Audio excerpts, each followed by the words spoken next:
Hi friends, ಎಲ್ಲರಿಗೂ ನಮಸ್ತೆ. ಮುದ್ದು ಸೊಸೆ ಮುಂದಿನ ಸಂಚಿಕೆಯಲ್ಲಿ ಏನಾಗುತ್ತೆ ನೋಡೋಣ ಬನ್ನಿ. ನೋಡೋದಕ್ಕೂ ಮುಂಚೆ ವಿನೋದ ವೈಎಂ ವ್ಲಾಗ್ಗೆ ಯಾರು ಸಬ್ಸ್ಕ್ರೈಬ್ ಆಗಿಲ್ವೋ ಪ್ಲೀಸ್ ಸಬ್ಸ್ಕ್ರೈಬ್ ಆಗಿ, ಲೈಕ್ ಮಾಡಿ, ಶೇರ್ ಮಾಡಿ, ಕಮೆಂಟ್ ಮಾಡಿ, ಬೆಲ್ಲೈಕಾನ್ ಆಲ್ ಅಂತ ಒತ್ತಿ ಫ್ರೆಂಡ್ಸ್. ಇತ್ತ ವಿದ್ಯಾ ಅವ್ರ ಅಮ್ಮನಿಗೆ ಫೋನ್ ಹಾಕ್ತಾಳೆ. ರತ್ನ ಫೋನ್ ಆನ್ ಮಾಡಿ ಹೇಳವ್ವ ವಿದ್ಯಾ ಅಂತಾಳೆ. ಅವ್ವ, ಇವತ್ತು ನಾವೆಲ್ಲ ಊರಲ್ಲಿರೋ ಗುಡಿ ತವ ಬರ್ತಾ ಇದ್ದೀರಿ ಅಂತಾಳೆ ವಿದ್ಯಾ. ಇದೇನವ್ವ ಇದಕ್ಕಿದ್ದಂಗೆ ಬರ್ತಾ ಇದ್ದೀರಿ, ಏನು ವಿಶೇಷ ಅಂತಾಳೆ ರತ್ನ. ವಿಶೇಷ ಅಲ್ಲವ್ವ, ಅದ್ಯಾವ್ರ ಮುಂದೆ ಪರೀಕ್ಷೆ ಎದುರ್ಸಕ್ಕೆ ಬರ್ತಾ ಇದ್ದೀರಿ ಅಂತಾಳೆ ವಿದ್ಯಾ. ಅದೇನಂತ ಹೊಸಿ ಅರ್ಥ ಆಗಂಗೆ ಹೇಳವ್ವ.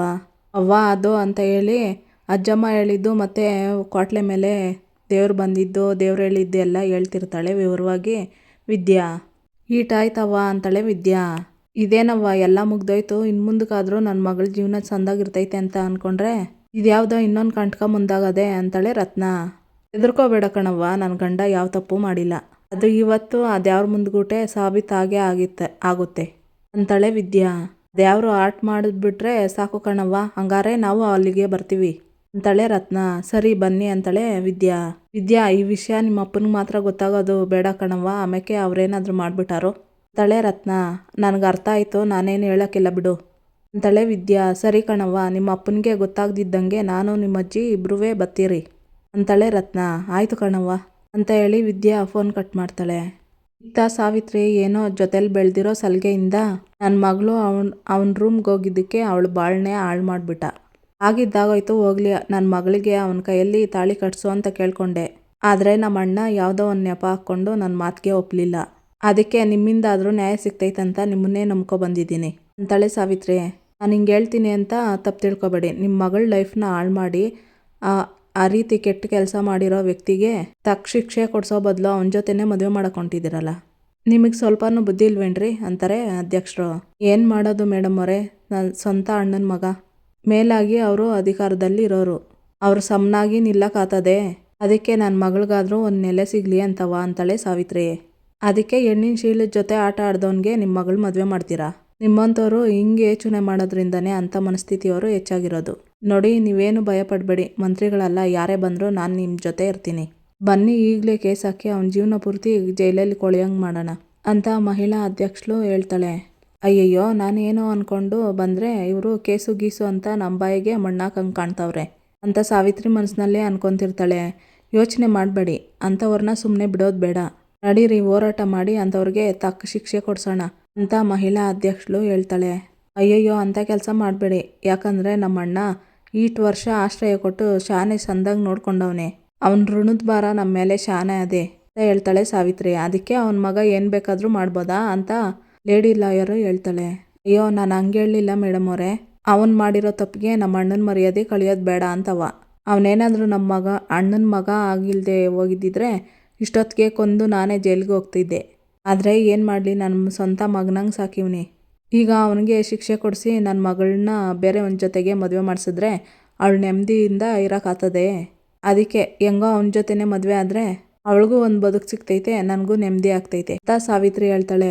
ನೀವು ಹೇಳ್ತಾ ಇರೋದ್ರಲ್ಲೂ ಒಂದು ಅರ್ಥ ಇದೆ, ಆದರೆ ಈ ವಿಷಯದಲ್ಲಿ ನಮ್ಮಿಂದ ಯಾವ ರೀತಿ ಸಹಾಯನ ಎಕ್ಸ್ಪೆಕ್ಟ್ ಮಾಡ್ತಿದ್ದೀರಾ ಅಂತಾರೆ ಅಧ್ಯಕ್ಷಳು. ಈ ವಿಚಾರವಾಗಿ ನಮ್ಮ ಮಟ್ಟಿಲಿ ಪಂಚಾಯಿತಿ ಸೇರಿ ಅಂತ ಮನೆಯಿಂದ ಹೊರಗಾಕಿರೋದ್ರನ್ನ ಸುಳ್ಳಾಗಿ ಏನೇನೋ ಹೇಳ್ತಿರ್ತಾಳೆ ಸಾವಿತ್ರಿ. ಇತ್ತ ಚಿತ್ರ ಹೂವು ಹಿಡ್ಕೊಂಡು ಹೌದು ಇಲ್ಲ ಅಂತ ಹೂದಳಗಳನ್ನ ಕಿತ್ತಾಕ್ತಾ ಇರ್ತಾಳೆ. ಅಲ್ಲಿಗೆ ಈಶ್ವರಿ ಮತ್ತು ಸುಭಾಷ ಬರ್ತಾರೆ. ಬತ್ತಾ ಚಿಕ್ಕ ಮಗ ಆಯ್ತವಳಲ್ಲೋ, ಏನೇ ಇದು ಎಳೆ ಮಗಿ, ನನಗೆ ಈ ಹೂವಿನ ಹೆಸರು ತಗೊಂಡು ಹೌದು ಇಲ್ಲ ಅಂತ ಎಂಥದೇ ಅದು ಅಂತಾಳೆ ಈಶ್ವರಿ. ಅದೇ ಕಣವ್ವ, ಸಂಜೆಗೆ ಭದ್ರ ವಿನಂತಿಗೆ ತಾಳಿ ಕಟ್ತಾನೋ ಇಲ್ವೋ ಅಂತ ಹೂ ಕಿತ್ತು ನೋಡ್ತಾ ಇದ್ದೀನಿ ಅಂತಾಳೆ ಚಿತ್ರ. ಅಕ್ಕ, ಇದರಿಂದ ಅದು ಹೆಂಗೆ ಗೊತ್ತಾಗ್ತದೆ ಅಂತಾನೆ ಸುಭಾಷ. ಕೊನೆಯಲ್ಲಿ ಈ ಕಡ್ಡಿ ಹೌದು ಅನ್ನೋದಕ್ಕೆ ಉಳ್ಕೊಂಡ್ರೆ ತಾಳಿ ಕಟ್ತಾನೆ ಅಂತ ಅರ್ಥ, ಇಲ್ಲ ಅನ್ನೋದಕ್ಕೆ ಉಳ್ಕೊಂಡ್ರೆ ಕಟ್ಟಲ್ಲ ಅಂತ ಅರ್ಥ ಅಂತ ಚಿತ್ರ ಹೇಳ್ತಾಳೆ. ಈಶ್ವರಿ ನಗ್ತಾ ಇರ್ತಾಳೆ ಚಿತ್ರ ಮಾತಿಗೆ. ಇದ್ಯಾಕವ್ವ ಹಿಂಗೆ ನಗ್ತಾ ಇದ್ದಿ ಅಂತಾಳೆ ಚಿತ್ರ. ನೀನು ದಡ್ಡತನಕ್ಕೆ ದಡ್ಡಿ, ಮತ್ತೆ ಅಷ್ಟು ಹೊಂಚಾಕಿ ಸಂಚು ಮಾಡಿ ಗುಳ್ಳೆ ನರಿಗಳೇ ನಾಚ್ಕೊಳಂಗೆ ಪ್ಲ್ಯಾನ್ ಮಾಡಿದರೆ ಮದುವೆ ಮಾಡೋ ಟೈಮ್ಗೆ ಇವಳು ಫೋನ್ ಮಾಡವಳೆ ಅಂತ ಒಂದೇ ಒಂದು ವಿಷಯನ ಇಟ್ಕೊಂಡು ಮದುವೆ ನಿಲ್ಲಿಸಿದ್ರು. ಈಟೆಲ್ಲ ಸಂಚು ಮಾಡಿ ಏನೂ ಮಾಡೋಕ್ಕಾಗಿಲ್ಲ ಅಂದ್ಮ್ಯಾಕೆ ಈ ಗುಲಾಬಿ ಹೆಸಳಿಂದ ಏನೇ ಮಾಡೋಕ್ಕಾಗ್ತದೆ ಅಂತಾಳೆ ಈಶ್ವರಿ. ಅವ್ವ, ನಾವು ಈ ಚಿಕ್ಕೋರು ಇದ್ದಾಗ್ಲಿಂದನೂ ಇದನ್ನೆಲ್ಲ ಮಾಡ್ತಾಯಿದ್ರಿ ಕಣವ್ವ, ಎಷ್ಟೊಂದು ಸಲ ಇದೆಲ್ಲ ನಿಜ ಆಗದೆ, ಆ ನಂಬಿಕೆ ಮೇಲೆಯ ಇದೆಲ್ಲ ಮಾಡ್ತಾ ಇರೋದು ಅಂತಾಳೆ ಚಿತ್ರ. ಇದು ನಂಬಿಕೆ ಅಲ್ಲ ಕಣೆ, ಮೂಢನಂಬಿಕೆ ನಿನ್ನಂಗೆಯ ನಿನ್ನ ಬುದ್ಧಿ ಸಣ್ಣ ವಯಸ್ಸಾಗೇ ಐತೆ ತಳೆ ಈಶ್ವರಿ. ಅವ್ವ ಏನಾಗ್ತಿದೆ ಅಂತ ಕುತೂಹಲ ತಡೆಯೋಕ್ಕಾಗ್ತಾ ಇಲ್ಲ ಕಣವ್ವ, ಅದಕ್ಕೆಯ ಹಿಂಗೆ ಮಾಡ್ತಾ ಇರೋದು ಅಂತಾಳೆ ಚಿತ್ರ.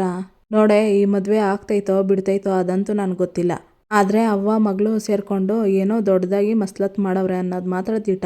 ಅದರಿಂದಲೇಯ ಬೇರೆ ಏನೋ ಆಗ್ತೈತೆ ಅನ್ನೋದಕ್ಕೆ ಅನುಮಾನನೇ ಇಲ್ಲ ಅಂತ ಈಶ್ವರಿ ಹೇಳ್ತಾಳೆ. ಅಮ್ಮ ನೀನೇನು ಹೇಳ್ತಾ ಇದೀಯಾ ಅಂತ ಸುಭಾಷ ಕೇಳ್ತಾನೆ.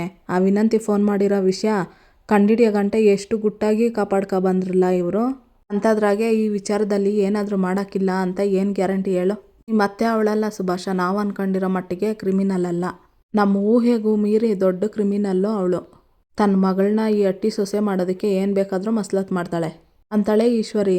ಹಂಗಾರೆ ಅಂಥದ್ದೇನು ಮಸ್ಲತ್ ಮಾಡಿರ್ಬೋದವ್ವ ಅಂತಾಳೆ ಚಿತ್ರ. ಅವ್ವ ಮಗಳು ಸೇರಿಕೊಂಡು ಅದೇನು ಮಸ್ಲತ್ ಮಾಡವ್ರೋ ಅಂತ ನನಗೆ ಅರ್ಥ ಆಗ್ತಾ ಇಲ್ಲ ಚಿತ್ರ. ಸಂಜೆ ಅಷ್ಟರಲ್ಲಿ ಏನಾದರೂ ಒಂದು ದೊಡ್ಡದಾಗ ಆಗೇ ಆಗ್ತದೆ, ಒಂದು ಮದುವೆ ಆಗ್ತದೆ, ಇಲ್ಲ ಅವ್ವ ಮಗಳು ಸೇರಿಕೊಂಡು ಏನು ಕಂತ್ರಿ ಕೆಲಸ ಮಾಡವ್ರೋ ಬಯಲಾಯ್ತದೆ ಆಟಯ್ಯ ಅಂತಾಳೆ ಈಶ್ವರಿ. ಇತ್ತ ಸಾವಿತ್ರಿ, ನೋಡಿ ಮೇಡಮ್ ಅವರೇ, ನನ್ನ ಮಗಳು ಅಲ್ಲಿ ಸತ್ಯ ಹೇಳಿದ್ಮೇಲೆ ನನ್ನ ಮಗಳ ಮದುವೆ ಮಾಡ್ಸೋಕ್ಕಾಗಕ್ಕಿಲ್ಲ ಅಂತ ಹೇಳೋಕ್ಕಾಗಕ್ಕಿಲ್ಲ. ಹಂಗೇನಾದರೂ ನನ್ನ ಮಗಳಿಗೆ ಅನ್ಯಾಯ ಆಗಂಕೊಂಡ್ರೆ ನೀವೆಲ್ಲ ಸೇರಿ ಅವಳಿಗೆ ನ್ಯಾಯ ಕೊಡಿಸಿ, ನನ್ನ ಮಗಳಿಗೆ ಒಂದು ಬಾಳು ಕೊಡಿಸ್ಬೇಕು ನೀವು. ಅದಕ್ಕೇನಾದರೂ ಅವ್ರು ಒಪ್ಪದೆ ಹೋದರೆ ಲಾಯರ್ ಮೇಡಮ್ ಹೇಳ್ದಂಗೆ ಕೇಸ್ ಹಾಕಿ ಶಿಕ್ಷೆ ಕೊಡ್ಸೋಣ ಅಂತ ಹೇಳ್ತಾಳೆ ಸಾವಿತ್ರಿ. ಸರಿ ಬಿಡಿ, ಆ ಹುಡುಗನ ಜೊತೆಗೆ ನಿಮ್ಮ ಮಗಳು ಮದುವೆ ಆಗಿ ಇವಳ ಜೀವನ ಸರಿ ಹೋಗುತ್ತೆ ಅಂತಂದರೆ ಹಾಗೆ ಮಾಡೋಣ. ಒಂದು ವೇಳೆ ಆಗ ನಡೀಲಿಲ್ಲ ಅಂದರೆ ಕಾನೂನು ಹೋರಾಟ ಇದ್ದೇ ಇರುತ್ತೆ, ಅದಕ್ಕೆ ನೀವು ಸಿದ್ಧವಾಗಿರಿ ಅಂತಾರೆ ಅಧ್ಯಕ್ಷರು. ಕುಡಿತವ ಏನಾದರೂ ನಾವು ಅನ್ಕೊಂಡಂಗೆ ಆಗದೆ ಹೋದರೆ ಆಮೇಲೆ ನೀವು ಹೇಳ್ದಂಗೆ ಕೇಳ್ತೀನಿ, ಆದರೆ ನೀವೆಲ್ಲ ಗುಡಿತಾವ ಬಂದು ನಮ್ಮ ಪರವಾಗಿ ನಿಲ್ಲಬೇಕು ಅಂತಾಳೆ ಸಾವಿತ್ರಿ. ನಮ್ಮ ಸಂಘ ನಾವೆಲ್ಲ ಇರೋದೇ ನೊಂದ ಹೆಣ್ಮಕ್ಳಿಗೆ ನ್ಯಾಯ ಕೊಡಿಸ್ಬೇಕು ಅಂತ. ಖಂಡಿತ ಬರ್ತೀವಿ ಅಂತಾಳೆ ಮಹಿಳಾ ಸಂಘದ ಅಧ್ಯಕ್ಷಳು. ನಿಮ್ಮಿಂದ ಶಾನೆ ಉಪಕಾರ ಆಯಿತು ಮೇಡಮ್ ಅವರೇ, ನಾನು ನಿಮ್ಗಳಿಗೋಸ್ಕರನೇ ಕಾಯ್ತಾ ಇರ್ತೀನಿ. ವಿನಂತಿ ದ್ಯಾವ್ರು ಇದ್ದಾನೋ ಇಲ್ವೋ ಗೊತ್ತಿಲ್ಲ, ಆದರೆ ನ್ಯಾಯ ಕೊಡ್ಸೋಕ್ಕೆ ಇವ್ರುಗಳವ್ರೆ ಅಂತ ಹೇಳಿ ಬರ್ತೀನಿ ಮೇಡಮ್, ವಿನಂತಿ ಬಾರೆ ಅಂತ ಅಲ್ಲಿಂದ ವಿನಂತಿ ಇನ್ನೂ ಸಾವಿತ್ರಿ ಹೊರಟೋಗ್ತಾರೆ. ಯಮ್ನವರೇ, ಈ ಕೇಸ್ನ ಬಿಡೋದು ಬೇಡ ಅಂತಾರೆ ಅಧ್ಯಕ್ಷರು. ಓಕೆ ಮೇಡಮ್ ಅಂತಾಳೆ ಲಾಯರು. ಇತ್ತ ಹಾಲಲ್ಲಿ ಎಲ್ಲರೂ ದೇವ್ರ ಮನೆ ಮುಂದೆ ನಿಂತಿರ್ತಾರೆ. ಆ ಕ್ವಾಟ್ಲೆ ಪೂಜೆ ಮಾಡಿ ಎಲ್ಲರಿಗೂ ಆರತಿ ಕೊಡ್ತಿರ್ತಾನೆ. ಮಗ ಭದ್ರ, ಮನುಷ್ಯ ಯಾರ ಕಣ್ಣು ತಪ್ಪಿಸಿ ಬೇಕಾದರೂ ಮೋಸ ಮಾಡ್ಬೋದು, ಆದರೆ ಅದ್ಯಾವ್ರ ಕಣ್ಣು ತಪ್ಪಿಸಿ ಮೋಸ ಮಾಡೋಕ್ಕಾಗಕ್ಕಿಲ್ಲ. ನಾವು ಸತ್ಯದ ಹಾದಿಯಲ್ಲಿ ನಡೀತಾ ಇದ್ದೀರಿ ಅಂತ ನಂಬಿಕೆ ಹೊಂದಿದ್ರೆ ಸಾಕು, ಅದ್ಯಾವ್ರೇ ನಮ್ಮನ್ನು ಕೈ ಹಿಡಿದು ನಡೆಸ್ತಾನೆ. ನೀನು ಸತ್ಯದ ಹಾದಿಯಲ್ಲೇ ಇದ್ದೀಯಾ ಅಂತಂದರೆ ಧೈರ್ಯವಾಗಿರು ಅಂತ ಶಿವರಾಮೇಗೌಡರು ಹೇಳ್ತಾರೆ. ಅವತ್ತು ಕಡೆದಾಗಿ ನಿಮ್ಮ ರೂಮ್ ಹತ್ರ ಬಂದು ನೋಡಿದ್ದೇ ಸತ್ಯ ಅನ್ನೋಂಗೆ ಆಗಿರ್ಬೋದು, ಆದರೆ ಅದ್ರ ಹಿಂದುಗಡೆ ಏನೇನು ನಡೆದೈತೆ ಅನ್ನೋದು ಅದ್ಯಾವ್ರಿಗೆ ಗೊತ್ತದೆ.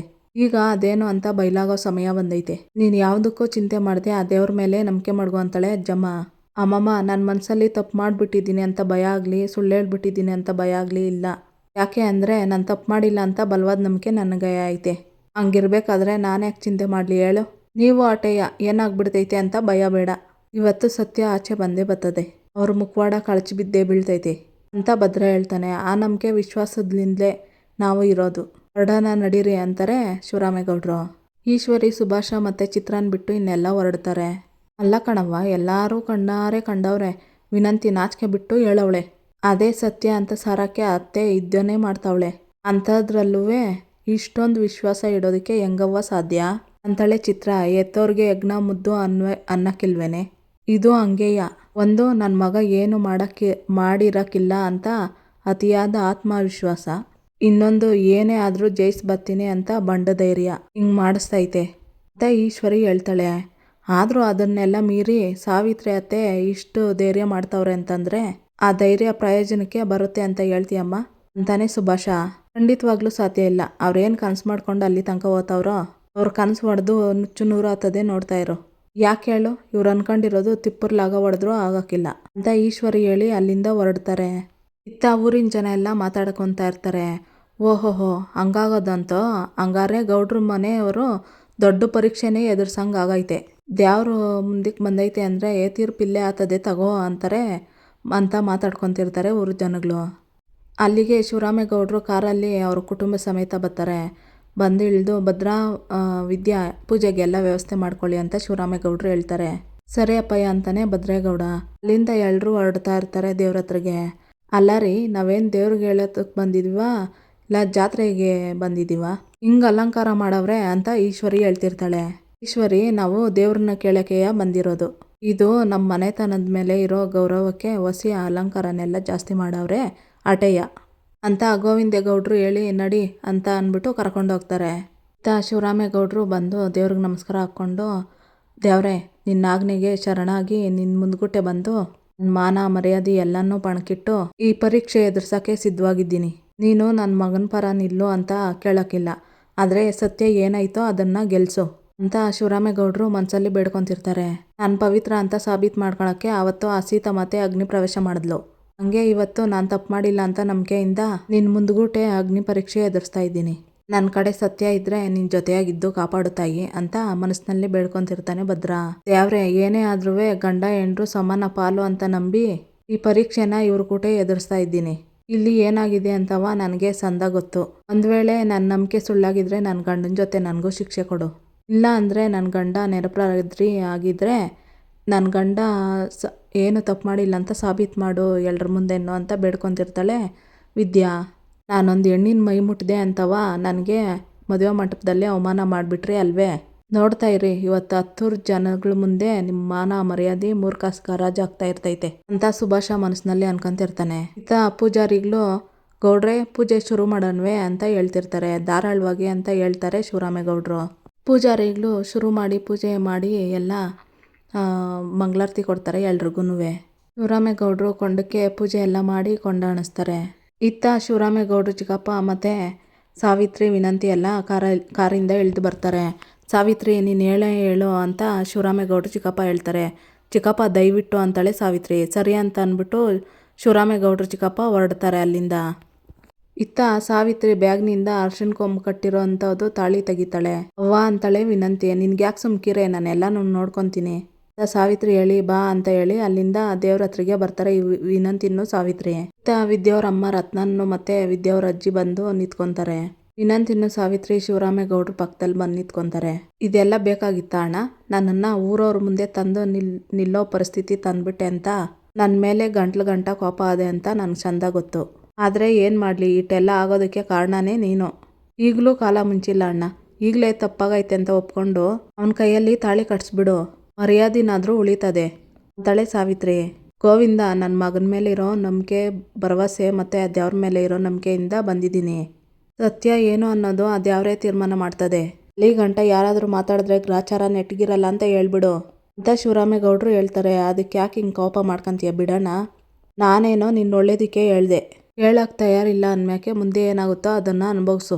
ನ್ಯಾಯ ನಮ್ಮ ಪರವಾಗಿರ್ಬೇಕಾದ್ರೆ ನಾವ್ಯಾಕೆ ಇವ್ರು ತಾವು ಕೇಳಬೇಕು ಬಾ ಅಂತ ಅಂದ್ಬಿಟ್ಟು ಸಾವಿತ್ರಿ ವಿನಂತಿ ಒಂದು ಸೈಡ್ಗೆ ಹೋಗಿ ನಿಂತ್ಕೊಂತಾರೆ. ವಿದ್ಯಾ ಏನವ್ವ ಇದೆಲ್ಲ ಅಂತಾಳೆ ರತ್ನ. ಅದ್ಯಾವ್ರು ಒಡ್ಡಿರೋ ಪರೀಕ್ಷೆ ಕಣವ್ವ ಅಂತ ವಿದ್ಯಾ ಹೇಳ್ತಾಳೆ. ಅದ್ಯಾವ್ರು ನಿನಗೆ ಯಾಕೆ ಇಷ್ಟೊಂದು ಕಷ್ಟ ಕೊಡ್ತಾನೆ ನಾ ಕಾಣೆ ಅಂತಾಳೆ ವಿದ್ಯಾವ್ರ ಅಜ್ಜಿ. ಅಜ್ಜಿ ನಾವು ಸತ್ಯವಾಗಿದ್ದೀರಿ ಅಂತವ ನಮಗೆ ಮಾತ್ರ ಗೊತ್ತಾಗಿದ್ರೆ ಸಾಕಾಗಕ್ಕಿಲ್ಲ, ಅದು ನಮ್ಮ ಬಗ್ಗೆ ಕೆಟ್ಟದಾಗ ಮಾತಾಡೋರಿಗೂ ಅರ್ಥ ಮಾಡಿಸ್ಬೇಕು ಅಂತವ. ಅದು ಬಿಡಿ, ಹುಟ್ಟಾಕಿರೋ ಪ್ರಶ್ನೆಗೆ ಅದ್ಯಾವ್ರೇ ಉತ್ತರ ಕೊಡ್ತದೆ. ಆದ್ರೂ ನೀನು ಅಪ್ಪನಿಗೊಂದು ಮಾತು ಹೇಳ್ಬೇಕಿತ್ತು ಕಣವ್ವ ಅಂತಾಳೆ ವಿದ್ಯಾ.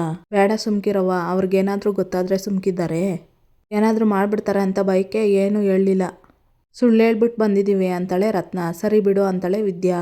ಇಲ್ಲಿಗೆ ಈ ಸಂಚಿಕೆ ಮುಕ್ತಾಯ ಆಗುತ್ತೆ. ಯಾರು ಇನ್ನೂ ವಿನೋದ ವೈಎಂ ಬ್ಲಾಗ್ಗೆ ಸಬ್ಸ್ಕ್ರೈಬ್ ಆಗಿಲ್ವೋ ಪ್ಲೀಸ್ ಸಬ್ಸ್ಕ್ರೈಬ್ ಆಗಿ, ಲೈಕ್ ಮಾಡಿ, ಶೇರ್ ಮಾಡಿ, ಕಮೆಂಟ್ ಮಾಡಿ, ಬೆಲ್ಲೈಕನ್ ಆಲ್ ಅಂತ ಒತ್ತಿ. ಈ ವಿಡಿಯೋ ನೋಡಿದ್ದಕ್ಕಾಗಿ ಎಲ್ಲರಿಗೂ ಧನ್ಯವಾದಗಳು.